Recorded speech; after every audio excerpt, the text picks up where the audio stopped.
And thank you. Welcome to the Toronto Community Housing Community Safety Advisory Committee, which is part of the tenants. We are a subcommittee of the Tenant Services Committee, and we report out to tenant services.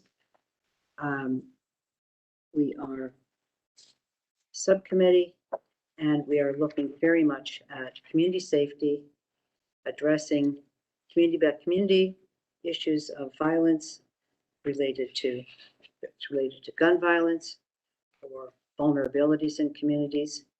And we're ably supported by many of the TCHC staff and as well by city staff who are doing a review of the CSU, and our work feeds into the SafeTO, which is underway, an initiative, and also the neighborhood strategies at the TCHC. Our goal is to ensure that all tenants at TCHC family unit and in the future the existing seniors unit and the seniors units that will be transferred in June, that everyone is able to enjoy the highest quality of life possible, and that we are innovative and thoughtful about assisting in addressing community violence in TCHC communities, being very particular in looking at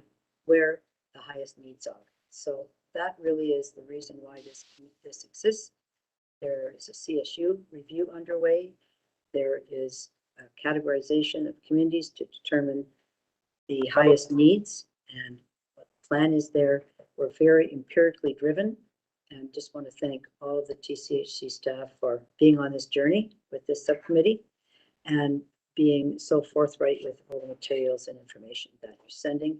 And thank you very much to our new CEO and President, Jag Sharma, for being at the subcommittee meeting, and also for our COO, Sheila Penny, who's overseeing this work. Thank you very much.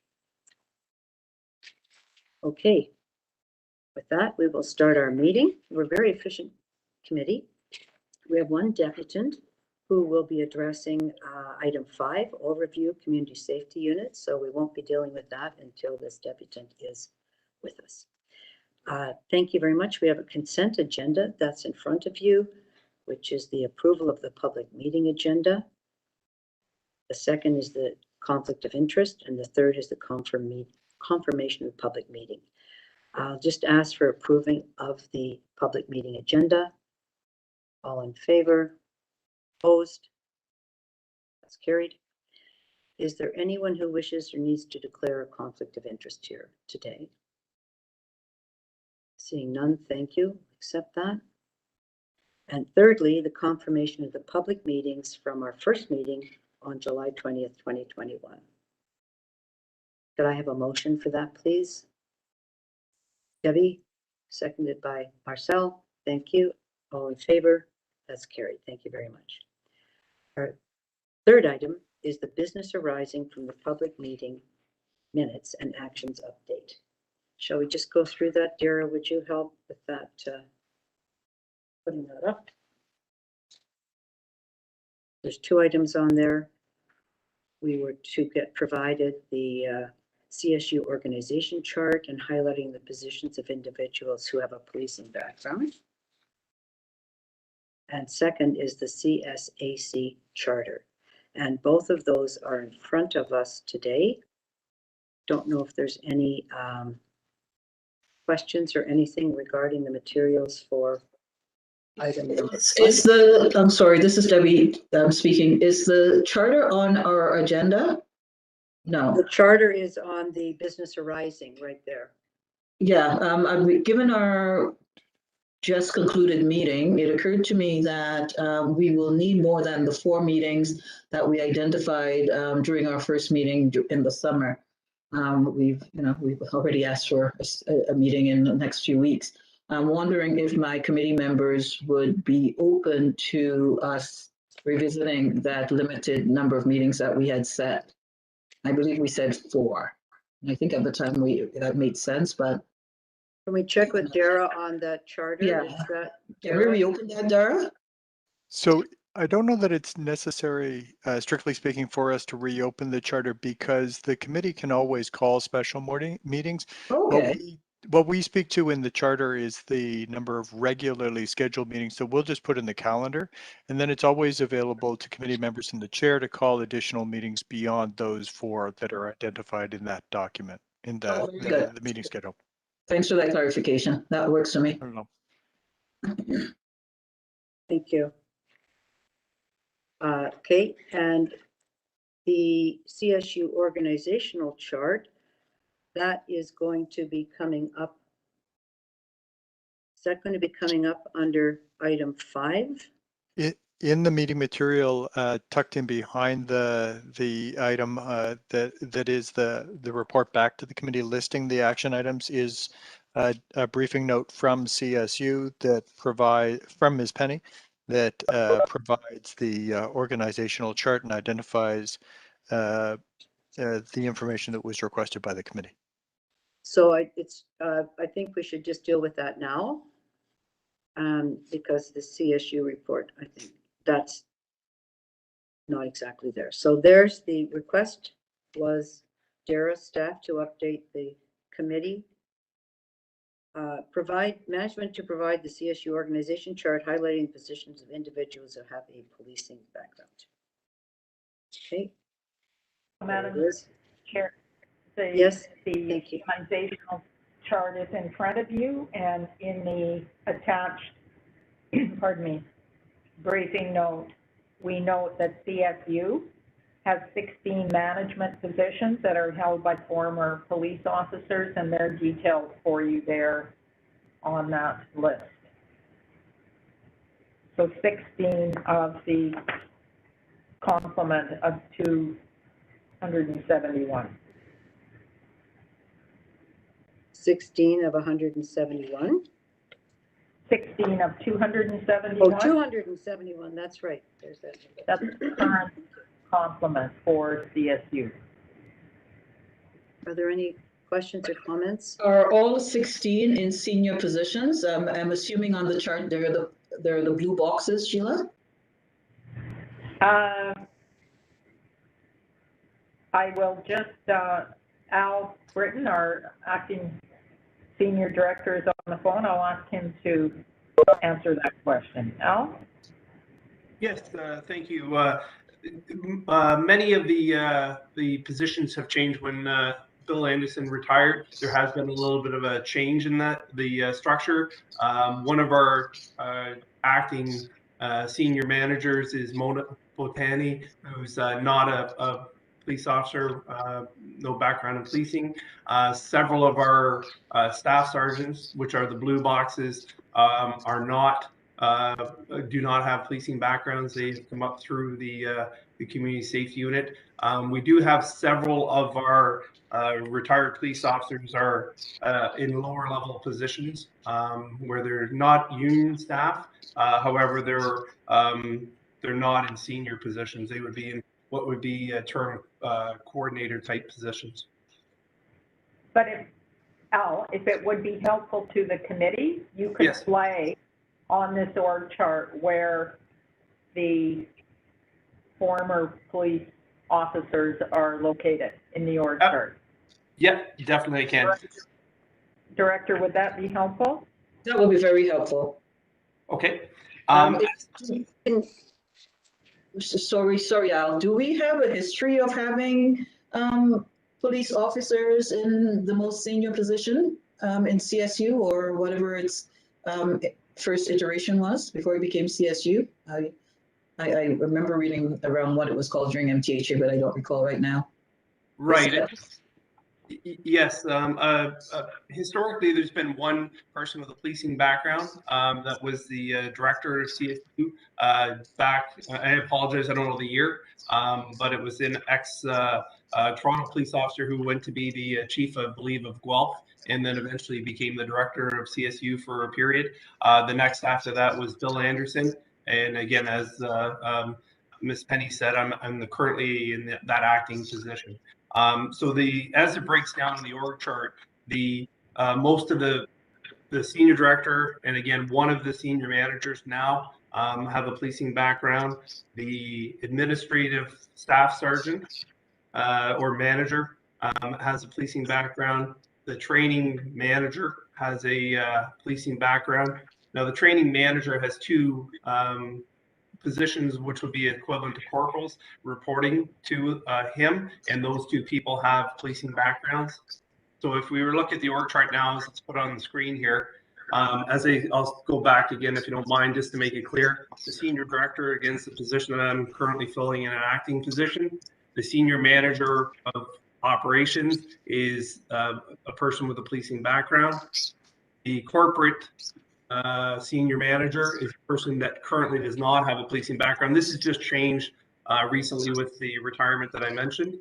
The staff officer currently, the new staff officer does not have a policing background on the org chart. So if you go through the investigative unit, the investigative manager, which is the staff sergeant, does have a policing background. The community safety advisors, I believe 3 community safety advisors have policing backgrounds. Sorry, Al. Yep. That's investigation staff sergeant, and then. Yes, the community safety advisors directly under the investigative staff sergeant. Yes. Yes, 3 of those people have policing backgrounds. So 3 of the 10? 3 of the 10, that's correct, yes. The criminal intelligence analyst has a policing background. The investigative sergeant has a policing background, and they're right on that chart. And the field intelligence officers have been recently hired, and we have 3 field intelligence officers with policing backgrounds. Yep. And as we move across, the dispatch manager, dispatch supervisors, dispatchers, the one of the dispatch supervisors has a policing background. And then as we move over to the admin staff on the right, to the right of the dispatch manager, that's the administrative manager, staff sergeant has a policing background. Sorry, is it the training sergeant or the admin? The admin one right now, Counselor. I was just trying to go left to right, but the administrative staff sergeant does have a policing background. Yes, thank you. Okay, and reporting down through that structure, no one else has a policing background. The training staff sergeant is a person with a policing background, and the 2 instructors reporting to that manager have policing backgrounds. And that's a newly created unit that we took in from a third-party vendor at a great savings to the organization. The manager of business planning does not have a policing background. The project manager for our niche, the reporting up to the business support manager, does have a policing background. The access control program management position, the coordinator running that does have a policing background. And then when we get down to the front line, which if we go back to the left and down to the staff sergeant manager, platoon 1 West, 2 of our 4 frontline managers, sergeants do have policing backgrounds. Could you just help me here? It's Certainly. The staff sergeant manager, platoon West, platoon 2 East, platoon 3 seniors, platoon 4 Central, right? That's that segment there? Yes. Yeah. Okay, thank you. Yes, the reason they're broken down is that's the areas that the staff sergeants are responsible Yes, for. of course. For health and safety is one, but they run their own platoon. So 2 of the 4 that we have in the front line have policing backgrounds. Which ones, Al, please? Which one of those? I believe it's platoon 1 and 2. And I believe, I apologize for the names Okay. I don't have in front of me. That's okay, no problem. Okay. And I believe that's the extent of the people with police backgrounds. And the operations person under the senior operations, that person does not have.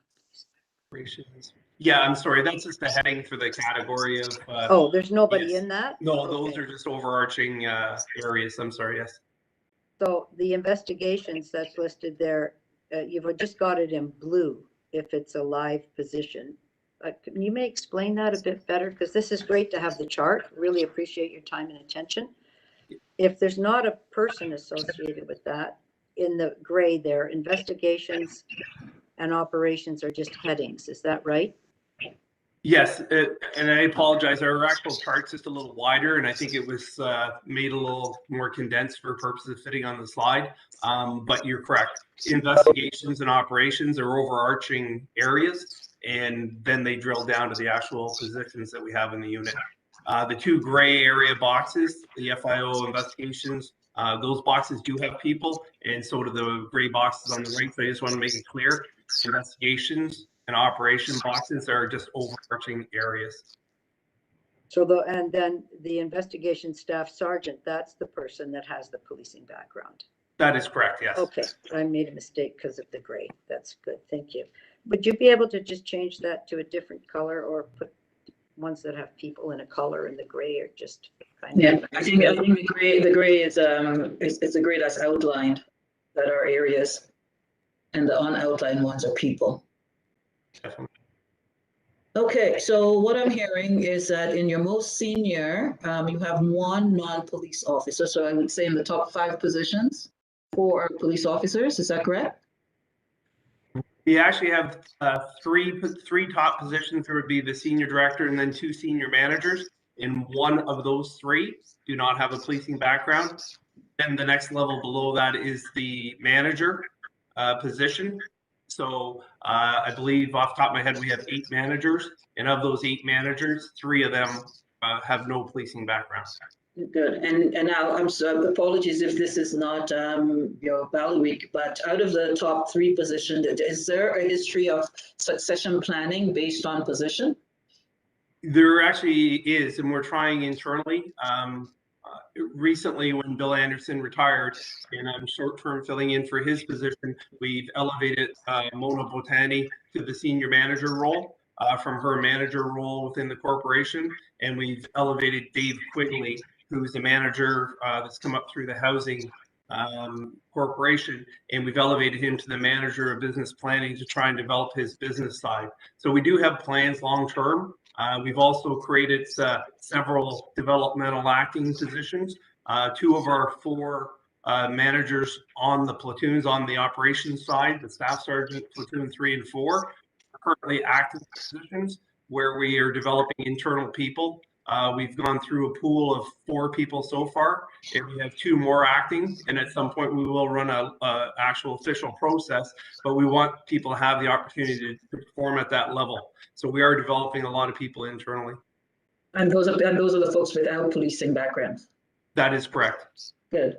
Okay, so out of the top 3, 1 has no policing background, but is in succession planning. And you of course, you can understand why I'm asking those questions, right? Because one of the things I'm hoping that we are working towards is to, we don't want to recreate a police force at TCHC when we have Toronto Police. I don't think it's the best way to spend our money, and I don't think that's our community safety should be enforcement. Only. That's no secret. I've been saying that for 3 years that I've been on the board. So very glad to see. So thank you, Jag and Sheila and Al, for your work around ensuring that the top 3, at least there is 1, but certainly will be. Those are the things I will be looking for as we continue. And Mo and Sean.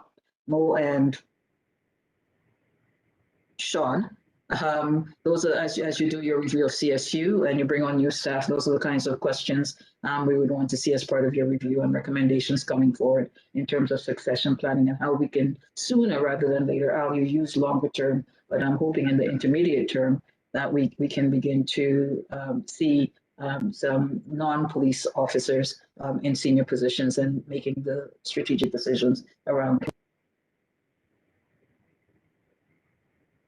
Anyone else have a comment or questions for, it's Scott, not Sean, by the way, Debbie, just, yeah, Scott. On I your just screen. have a comment. I Uba. Sorry, can't agree hear you with- very well. Could you Sorry get about closer? that, Scott. Thank you. Oh, sorry, can you hear me now? I think you're muted, Paula. Volume up a tiny bit, please, Supa. If you can. Now it's better? That's better. Thank you. No, I was saying, I agree with Debbie, what she said, 100%. We say this over and over and over again. CSU should not be all about enforcement. It should be less policing because people already feel over-policed, and it should be more community development. And I would like to see, if it's possible in the future, to hire CSUs from the communities that they work for. Diverse in so many ways, gender, language, people from different background, and give opportunity the tenants who reside in these, properties. So that's what I would like to see. I don't know if it's possible. I hope it is, but less enforcement, more development, and more from the community. So it is community working for a community.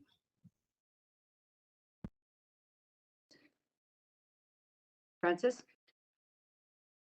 Wasn't going to comment, but I need to comment now, is my experience when I have tenant meetings with tenants, and I know Jag was at one just recently, and Sheila. What I'm hearing from tenants is that they want to see more enforcement and they want to see more police officers. So I'm hearing the opposite, and I'm hearing this directly from the tenants. So I just wanted to make my comment, because that's not what I'm hearing from my tenants that live in the most vulnerable buildings where we have a high rate of gun violence. Thanks, Francis. Marcel, have you got any comment or questions on the chart? Yeah, but I don't know if they really apply right here, but I think what Uba and Councillor Nunziata were saying, I think that they're both valid points, and it's just trying to find a balance, right? Where there's protection and safety for the community, but there's also something to build up the community, like from the youth up, right? Because it's the youth that are going to be, sitting in positions and going to work, going to school. So maybe trying to find that kind of balance. And I'm kind of curious as to maybe what divisions the senior management, like the ones that are police officers, were working out of before. That's it. Is that something you can answer, Al? Yes, I can touch on most of the people. One thing that we look for when we do hire people for the management positions, we look for a very diverse skill set, definitely including the balance of community policing as well as some balance of enforcement, because we are always trying to strive for that balance of what's appropriate in the situation, because within CSU, we have a lot of discretion, obviously, to do what's best for the tenants and best for the situation within the community. So we hire a lot of ex-police officers that have the higher levels. They've all had management skills. They've all been trained to manage budgets, manage areas, work within the community setting, but also to understand the importance of performance measurement and accountability to the tenants and to the corporation. So each of our managers at a high level have management experience within a police service, as well as community policing and frontline policing. Many within our investigative unit have very strong investigative backgrounds, where they're able to understand the value of information sharing with police service and being accountable to what we can share and what we can't share.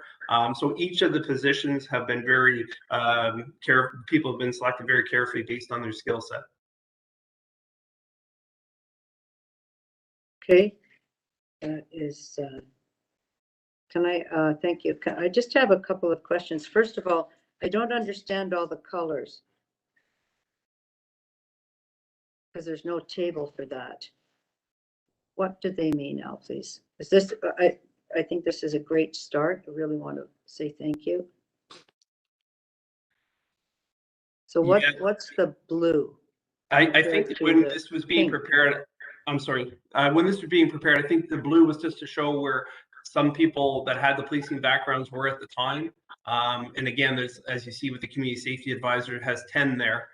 It's blue because there are some of that 10 are made up of previous police officers. So I think at the time that this chart was prepared, I think we're trying to show the people with the policing background. But again, with Bill Anderson's retirement, there have been a few changes just very recently. So we will get an updated chart with a more properly color coded for the committee. So no, this is very helpful because this is one of the reasons why, of course. So on this chart, could you just, I see down there Sergeant Supervisor 3 in blue. Are those changed now, and those are not former police officers? And again, I apologize because I think the color is misleading in the sense that we do not have 3 frontline sergeants, supervisors that have policing background. At the time this was prepared, there was one, and that person has moved. So that's what I say. It's same with the community safety advisors. It's a little misleading because it's listed as blue, but only 3 of the 10 have a policing background. If you just looked up under the investigation section there. So it's a little misleading, and I apologize for that. We certainly will clean that up and have a more updated one provided to the committee, because as I said, there have been changes very recently that we should update this for the committee. So I get what I'm asking, just for a correction then, because everybody knows I love charts. You can always get to me with a chart. That under the sergeant supervisor with 3, that should have, there's 3 of them and one of them was. And then at the top, the corporate senior manager, that was a former police officer, but not any longer. And the staff officer sergeant, is that person, I have not a former police officer. Were they former, or is that still someone who comes from TCHC? Yes, under the recent moves, the corporate senior manager is a position that I hold, that I've been now elevated to the acting position. Right. Ms. Mona Botani is filling that position. The staff officer is a person with a policing background in a management position, and that person has moved over to the senior manager on the operations side.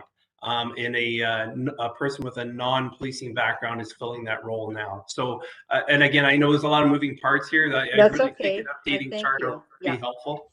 Yeah. Could you tell us what date the chart changed, please? That this chart is from when, and you're going to give us a new chart that has acting operations. Do you know what I mean? You're going to show that that's an acting position rather than permanent position, because that's always good to see too. So what was the date then, please? As of what date was this chart? Because you're telling us there's a new chart. Yes. When did this change? Yes, Bill Anderson retired on September 20th. So it would have been post September 20th, and it took many of the positions were updated from that time until probably about 2 weeks after. So this chart definitely needs to be updated and will be. The structure is the same. It's just the blue boxes will be changing. Yes. So if we could just be clear that this chart is pre-October 15th, would that be right? That is correct. 2021. And there is probably, I won't make you do it, but there's probably a chart from earlier that might look quite different. So, but that's important that this is pre, and then you'll be giving us a different chart. You'll update that for the new one. So in that list here, there's non-union. There's 58 positions when I'm looking down at the side there. Is that right? 58 non-union and 223 union positions. I believe it's 2. I'm looking at your legend on the side there. Right. I believe it's 213 union positions. And I believe. Oh, sorry. Yeah. Yes. Yes, it is. Yes. Okay, and then the rest are just not. checking it. Just checking how your adding is compared to mine. Much better. Yeah. That's correct. And then the rest are non-union, yes. So within that, within the local, how many former police officers are in the 58? Is that the 16? That is correct. And of the 213, how many are former police officers?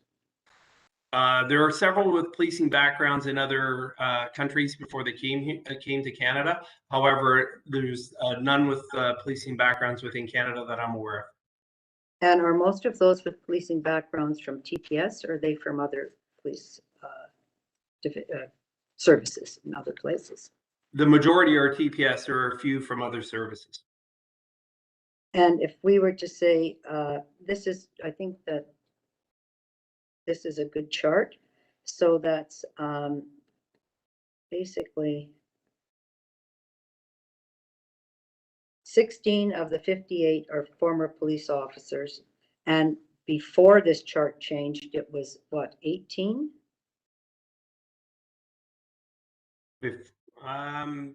Before it changed, So what you've given us here, two things. You've given us the current numbers as of as of August 1st, 2021, 16, but you've changed the chart. Is it still 16? Because down here it says Sergeant Supervisor 3. Do you know what I'm saying? I'm just looking at the. We do not have 3 sergeants on the front line that have policing backgrounds. We have several that have corrections backgrounds and otherwise, but policing backgrounds, we do not have frontline sergeants. So that's what I apologize for that blue in the box, because I personally can't speak to it right now in the sense that I'm not sure who that's referring to, and I apologize for that. But I'll certainly update it and get it, but we definitely do not have 3. I don't believe we have any frontline supervisors with police. I'm just going to say in the briefing note, Al, on page 9 of the actual written part, it shows Sergeant Supervisor 3. If you just go to the written to show the 16 positions, right? Right, and those are spread out. Those are spread out through the chart. So if you look at the investigative sergeant, I mentioned again, it's not in blue here, but the investigative sergeant has a policing background, and that's the sergeant position. The staff officer at the time of the preparation had a police background. Okay, I see. One Yeah. supervisor that was in that position, actually I do recall who it is, the person's no longer there. When this chart was completed, there was one sergeant that had a policing background with Toronto Police, but that person's no longer on the front line. So that person's been moved to a accommodated position, so they're no longer in the front line. I see. And then I think the question was just looking at the promotions from internally, from non-union to union, and what kind of promotion system there is. I think Debbie asked that question. Yes, we do run promotional processes. There are some unique factors involved here where we have to, people need experience as a supervisor before they can be considered. So one of the things we have developed is a mentoring committee where we have two people in previously in an acting sergeant role. We now have 4 in an acting sergeant role to develop the pool of candidates. So we definitely do have several. There is a process. We're working with our HR to refine that and make it more holistic for internal candidates. And we're hoping to have that completed through our mentoring committee soon. When you say HR, you mean Ms. Schulman? Yes, yes, Great. our human Thank resources staff, yes. Yes, thank you. And can you tell me of the 16 out of the 58 management positions, the date of hires for the 16? I know you don't have it here, but. No, it would range from 2000 and the first police hire that I'm aware of was Bill Anderson when he came, and I believe he came in 2017, and they would range from there till present, and we can get the dates for sure of each one. So 2017 to 2021, that would be. In the last 5 years. Yeah. That is I correct. think that's important. Yeah, Madam Chair, Al, you just mentioned something, and in my asking around policing, it's assumed that all of these people were included, but you just said that there are also folks that came out of corrections. I just assumed that those were included, but I guess they're not police officers. Given that you have to come back with a chart, will you also identify those folks for us? Who are Definitely. jailbirds? Yes, and we have corrections staff at all levels. Like the front line, there are a lot of union staff that people have come from corrections in the last 2 or 3 years. We also have a couple of our sergeants who have come through corrections, but we can include that for sure.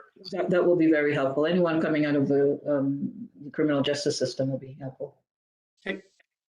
Thank you. That's, so then that, okay, thank you very much. And thank you. You'll just tell me what the green means. I really want to know. Oh, the green at the time was, I think, where we were showing management positions that did not have policing backgrounds at that time. And what's the red then? A color. I'm not sure this is your chart, Al. I guess that's what I'm learning here. You may have put it together a little differently. Okay. I appreciate I'm that. going to give you a free pass Yeah. on that. To get that, my eyes are spinning looking at all the colors here, and to have this more up to date, but have this information as well about the dates of hire and also the background and corrections and the dates of hire for that. Yes, for sure. Okay, thank you very much. And thank you very much for providing this. I think this is an ongoing conversation. It's extremely helpful. And welcome to your acting position. Thank you very much. And I know that in the past, we have called this position chief. Is that something that you would like to be called, or is that your? I hope not. I always like that song. Just call me Al. But My pal Al. Okay. But you know what? I thank you very much. I look forward to working with the committee and the board. CSU is a very robust area, and we really want to get it right for the tenants. So thank you very much for allowing us to be part of this. So we will not be calling you chief. I think that was part of the driving of this, where we all had to call Mr. Anderson chief, and all the staff called him chief as well, and called him chief at the board. While we understand that it is a position, I think based on something being more community based, that we'd like to make sure that everybody feels that that's the nature of it. And welcome to your acting position. We really truly appreciate you providing us with this information. Thank you. Can I have a motion to receive this report and the undertaking by Mr. Britton to bring it up to date, I guess, and provide the information? You don't need a motion for that, do you, Al? To motion for date of hire and corrections and that. You're just going to do that, right? We'll take care of that for sure, Councillor. Thank you. So can I have a motion, please, to accept this for information? Uba? I'll second. By Uva, second by Debbie. All those in favor? Thank you. Madam Chair, apologies, but I have to drop off. Thank you. Okay, thank you. Thank you very Thank much. you, Have a good day. Okay, that was a long business arising, but you know, we're really digging into the materials that you've provided for us, and thank you very much. Item number 4, the Violence Reduction Program update. I believe Sheila, you're going to be giving that. Through you, Madam Chair, what's in front of you is the BRP update for Q2 and Q3. It is a very long report, but we wanted to make sure that the committee had in front of it the work that's happening across the portfolio, East, West, and Central. As you know, we have 3 regions. Each region has 4 what we call pillars of service: core, landlord service, cleaning, maintenance, tenancy management, and a 4th pillar of service, community safety and support. And through that pillar of service, we deliver engagement, bringing tenant leadership into place, engaging with community through their community action plans. We do program delivery. We've heard over and over again that it is important for communities to have development opportunities, economic development, active living programs, community economic development programs, community support, working with our CSCs for access and support. You'll see a number of initiatives that they're undertaking, working in our BRP sites contained in this report. And the third cornerstone in that community safety and support pillar is the work that Al Britton and his team deliver through our community safety unit. So if I move to the report now, our VRP is being delivered through the community safety and support pillar. We have 10 VRP sites currently, plus Dan Harrison. If we look at page 2, if you can put the report up, we have an implementation status, VRP staffing update. We have hired program coordinators and senior program leaders as of the past July. They've been very active to advance our youth violence reduction program, 4 program coordinators, 8 senior program leads, and you see the outcome from their work reflected in the updates on each section. In regards to CSU, initially when the VRP program was approved, the board approved 60 VRP special constables. We were asked to put 12 of those special constable positions, which we have done. We have filled in gaps with where required with a contracted service, but we are still holding those 12 vacancies. On page 3 of 17, the CSC regional updates, working with the City of Toronto's Community Crisis Program. The VRP community service coordinators that I spoke about earlier have worked with City of Toronto's Community Crisis Program, received applications for projects from community. There were 22 applications submitted, 14 of those received funding for $40,000 that is being dispersed out into our VRP communities. A list of the respective groups funded is included in this package under Attachment 1. I'll just give a brief overview of each region, starting in the east.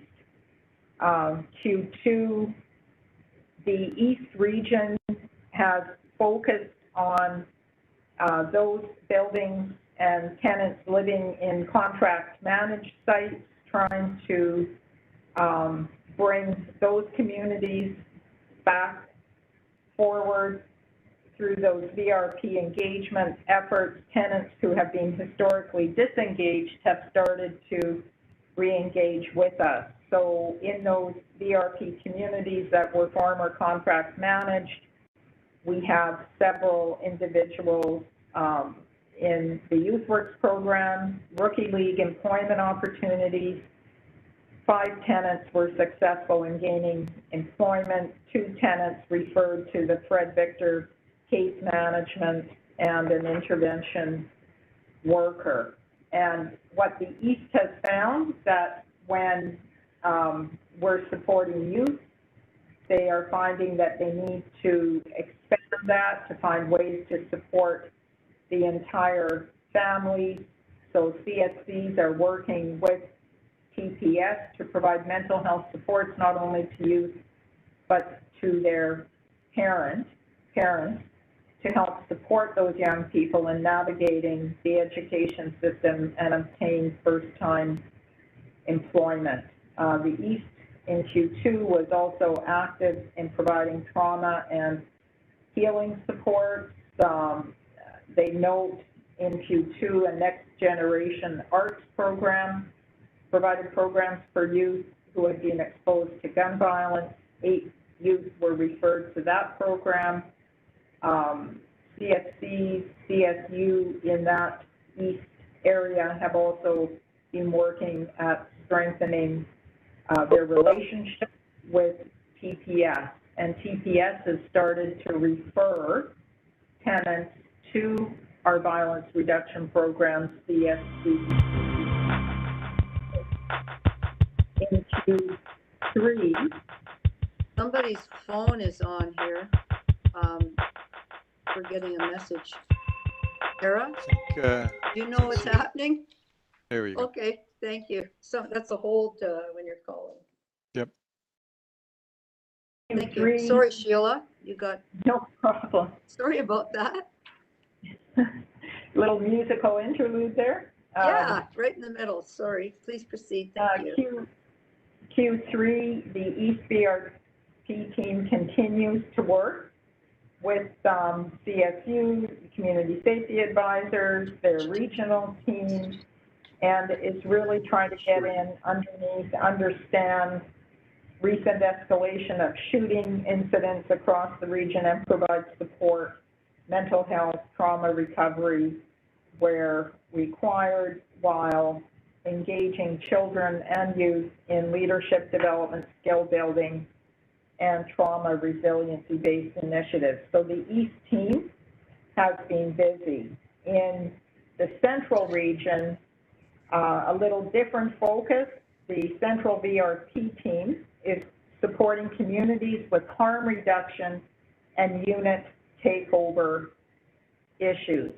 So there are a number of unit takeovers in Central that this team has been focused on, 13 suspected housing unit takeovers. They are working with the city to put a plan together to help address those specific incidents. They're also have engaged very heavily the VRP CSCs with vaccine clinics, especially in the Dan Harrison community. They have worked with CSU and the city. They ran a end of summer basketball tournament to increase awareness about the Indigenous population, provide an opportunity to allow people through this social event to get vaccinated, start to build a better relationship between CSU, TPS, and again, to provide education for tenants about services in and around their community. Central Region Q3. When is this meeting supposed to be over? Sorry, Sheila. How much time we have for this meeting? Is it ending at 11? Just want to be clear, or 11:15, Dara?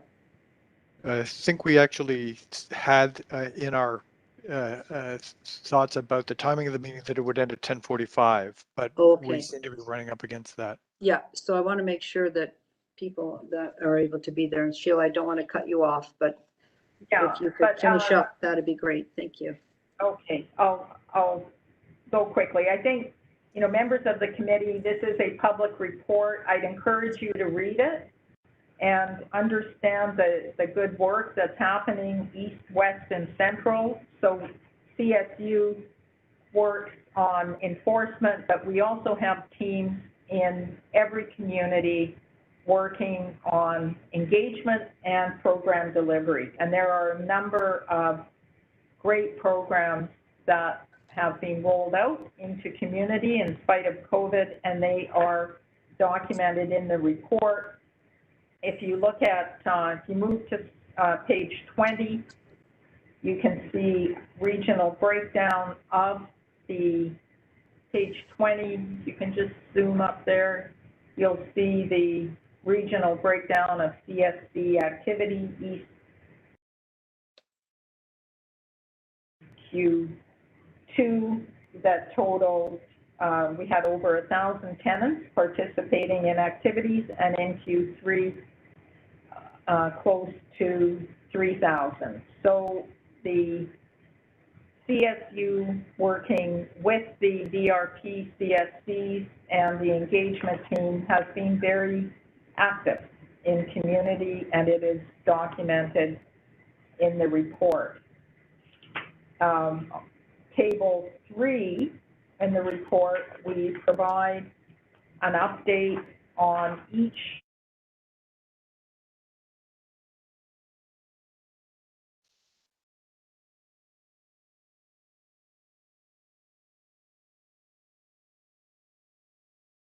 Sheila, I think you're muted. I think so. Something must have happened there. Is Sheila still on camera, Dara? Because I Yep. just have the report up. Yep.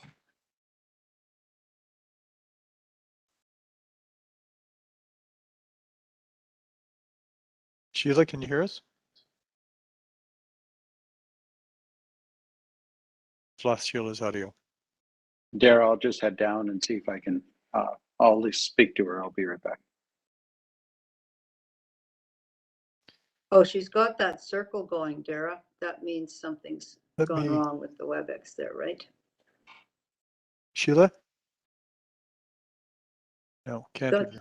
the dreaded WebEx circle underway. Sheila, can you hear us now?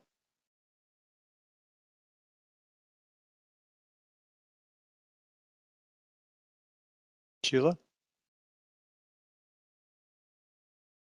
I think Jag's gone down to check. Yeah, I can.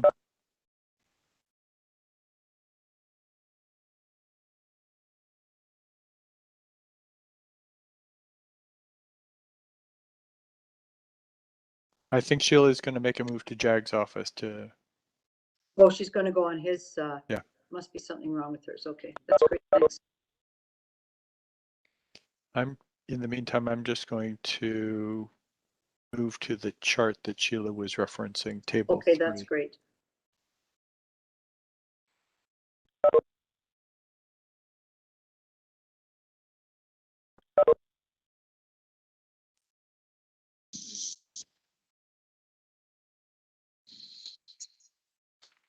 You're back, just in a different office. So Sheila, I've gone to table 3, which is, I think, where you left off. Let me get rid of these just in case they think.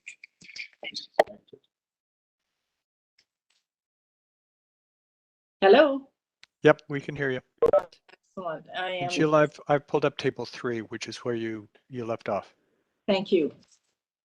So we are tracking reactive activities that CSU is primarily responsive for, but also starting to track proactive work, which is important to community. So where we have completed safety audits, patrols, and what I want to draw your attention to, if I could, we are increasing foot patrols significantly. So what we have heard from community is that when we're out in community meeting with tenants, that tenants want CSU to be visibly present to assist. So we are making that shift in how we deliver service with CSU. But as you see in the body of the report, very also very focused on providing programming in these communities to support youth, their families, and the community at large. So with that, Madam Chair, that's the update for Q2 and Q3. Thanks so much. Sorry about your technical glitch there, Sheila, but you're there to answer questions in Jag's office. So, Yeah, are there change questions? seats. Yeah, are there questions here? Or Sheila? Anybody? No? I just have one about serious violent incidents. I see serious violence incidents. And since we're kind of looking at related to, would that be gun violent incidents, Sheila, up to and including what? Al, can you expand on that? Yes, that's a category that would include gun violence, of course, and any sort of high level of physical assault. Could be with a knife, it could be an aggravated assault. Any higher level of violence would be included in that category. And then what would we have for gun violence versus aggravated assault? Gun violence could be a shooting that occurs where there's a shooting in the community, however, nobody's struck, or it could be incorporated into when somebody's struck as well. So gun violence could fit into a few categories that way, but the actual serious violence is more inclusive of many categories. Okay, thank you. And Sheila, this is in general categories, but not by community. Since there's the 10, and then we added Dan, you asked us to add Dan Harrison, you added that on. Right. And which ones, if we pull out the seniors, there's 2 seniors in VRP as well. So I think it's helpful, and I know it's just getting us into the habit of taking the seniors out of the family units and having the same information for the seniors. Which ones are the seniors units? Dan Harrison and something, which ones are they? In the senior, in the. Like, just give me one. There's second. 2 VRPs in the, or 2 of the VRPs are in the seniors. That's correct. Just give me 1 second and I'll pull those up. We had it in the other one. Yeah, I think I may have it here from earlier. So it's William Dennison, Yes, which is at the south end of the Dan Harrison block, right. and Glenyon Manor. Okay. So that's up in Flemington, right? The Flemington Correct. part, but it's that. Okay. So would you mind doing that as well? Yeah, for sure. We can do that. And also, if I don't know how hard it would be to kind of look at by community, to pull the revites out. I think there's a couple of revites in there. How many revites are on the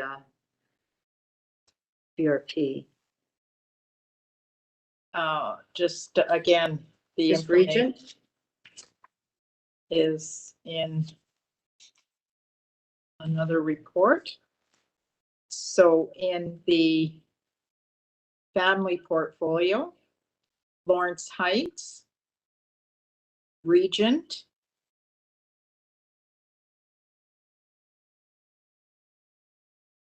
and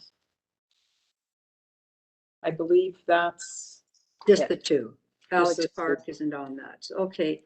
Would you be able to also just disaggregate those? And can I ask you, please, when we have the updates, it's probably helpful to just list those VRP communities. And I think one of them may have transferred out of the VRP. Right. And to be able to note that shift. I think Okay, that's helpful to have that for We can questions. do that.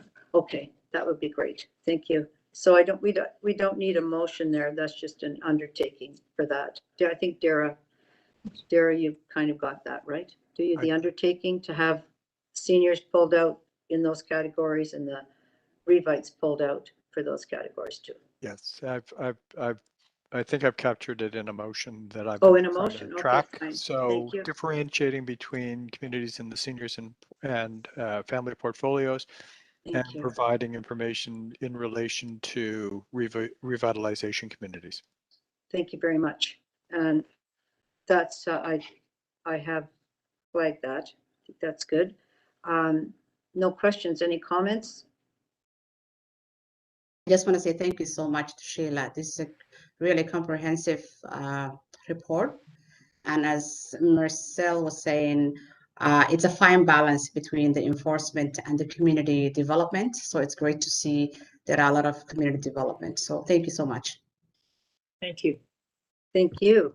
And I do have a motion that kind of fine tunes it a little bit more related to the tenancy management side of the VRP, because it's not just about the CSU, it's about tenancy management and being able to manage tenants early, difficult tenants early, bring them on the radar and get things fixed. So I'd like to know, based on this report, tenancy management.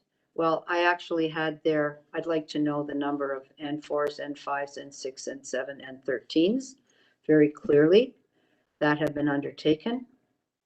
And the CSU calls by area and TPS calls. And the community support's available. I'll take that off because Sheila, it's quite comprehensive in here, and thank you very much for that. So we're just really looking at these communities themselves. Thank you. That details of notices pursuant. That's Yep. right. That's perfect. That's great. Thank you, Dara. Can I'll move that. Can I get a seconder for that, please? Seeing, Marcel, will you second that? I can't see you. He's got the circle. Marcel, you okay to second that motion? Yep, second. Okay, all in favor? Opposed? That's great. Thank you so much. And then leading to our next item. Thank you very much, Sheila, for that report. Appreciate it very much. And Madam Chair, we have a deputant Yes, in I was relation just to going to this. say, yeah, we have a deputant here, Mr. Miguel Avila, and that is on item 5, which is the overview of the community safety unit. Is Mr. Avila here on the line? Sonia, do you have Mr. Avila on the line?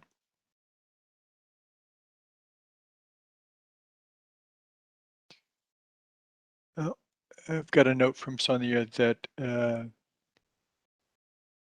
she's trying to reconnect with Mr. Avila Velarde. Okay. Give them a minute.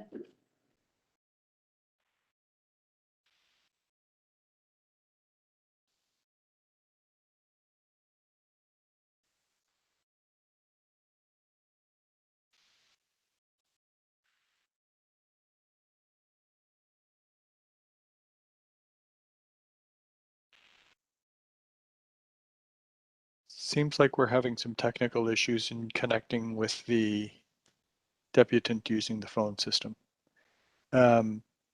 We can continue our efforts in that regard if I just to keep the matter moving along. Did you want to hear from staff in relation to? Yes, thank you. Okay. Was he connected and then off when Sheila had her? We had incident? him on the line, and then I think when we tried to connect him to the meeting, it may have happened at the same time. Oh, okay. May have All been a right. glitch with the phone system generally. Okay, that's fine. Thank you. All right. I'm going to step away and see if I can look into it. Sheila, are you speaking to item 5?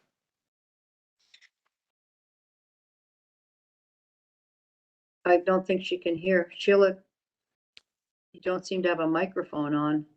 Do you have a mic there, Sheila?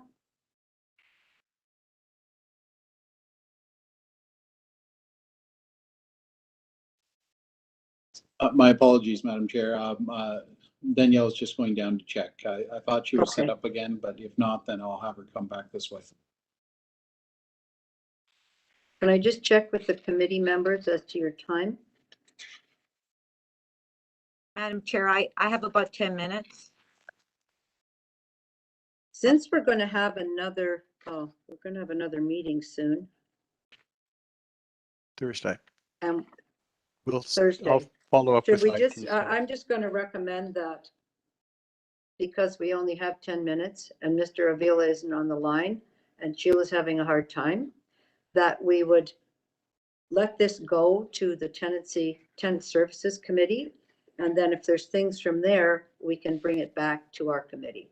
And then nobody will be frustrated because of all of our technical issues. Dara, is that possible to do it like that? Absolutely, we can forward I think this already appears on the Tenant Services Yes. Committee agenda for Yeah. Thursday's meeting. We can deal with it there and have it referred back here if required. Yeah, I think, does Okay. that work for everybody? And then all the stresses, because it's getting very stressful technologically, and nobody knows that better than Councillor Francis Nunziata and the speaker. When things go wrong, it's very frustrating. So I think if that's okay, Francis, would you just like to move that we just forward this without recommendation to the committee, and then we'll take it back to us if we wanted. You're muted. That. Thank you. Sheila, we just, while you were in transit there, thought, Councillor Nunziata has to leave shortly at 11. We're over our time. That we'll let this go to the Tenant Services Committee as is. Okay. And she's moved that motion, and then because we can't even get Mr. Avila back on the line, it would probably be cleaner and easier and we'll have more time there. And then if there's Sounds good. anything coming from there, we'll just refer it forward to this committee to another meeting. Is that fine with you? That's great. Thank you. Okay, good. Because it's very stressful. Technological glitches are highly stressful, as you know. Highly stressed. Highly stressful, yes, they are. Okay. Yeah. So that's moved by Councillor Nunziata. All those in favor? Opposed? That's carried. Thank you. And then I guess, Dara, last up would be the adjournment. Is that correct? That's correct. Okay. All right. Uba, you want to move that? Move to adjourn. Thank you very much. Seconded by Marcel. All those in favor? Thank you very much. And thanks so much to Thank you. everybody for a very comprehensive meeting today. We'll see you at Tenant Services and see the staff too. Thanks, everybody. Bye. Have a great day. Have a good Monday.